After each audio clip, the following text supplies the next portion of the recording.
কারণ ভারতই পারে একমাত্র নির্বাচনটা দিতে বাধ্য করাতে। তাই বিএনপি খুব দ্রুত ভারত বন্ধু হওয়ার চেষ্টা শুরু করে দেবে আর কদিনের মধ্যেই, আমি এটাকে ভবিষ্যৎবাণী করে দিচ্ছি।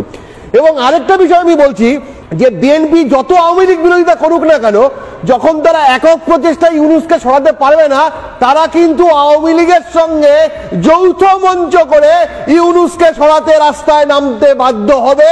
ঠিক এরশাদ বিরোধী আন্দোলনে যেভাবে খালেদা জিয়া এবং শেখ হাসিনা একসঙ্গে রাস্তায় নেমেছিল, ঠিক সেভাবেই নামবে, কারণ ইউনূসকে তাদেরকে সরাতে হবে। দেখেছেন, ইন্ডিয়া বিএনপিরা বুঝেছে যে ইসলামপন্থীরা বড় হইতেছে, লীগ না থাকলে সে এটা সামলাইতে পারবে না। এটা দেখে আমার সেই জিয়ার আমলের কথা মনে পড়ছে।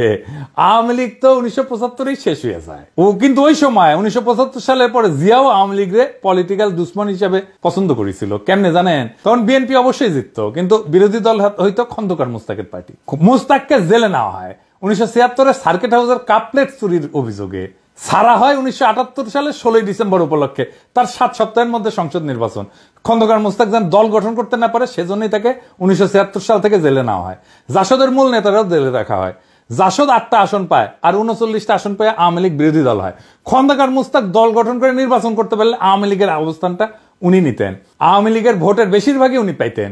উনার ভোটারেরা মুসলিম লীগলে ভোট দিছিল তখন, আর মুসলিম লীগ ওই নির্বাচনে 20টা আসন পাইছিল। এইদিকে নিয়ে যাইতেছে বাংলাদেশের ভবিষ্যতের বিএনপি।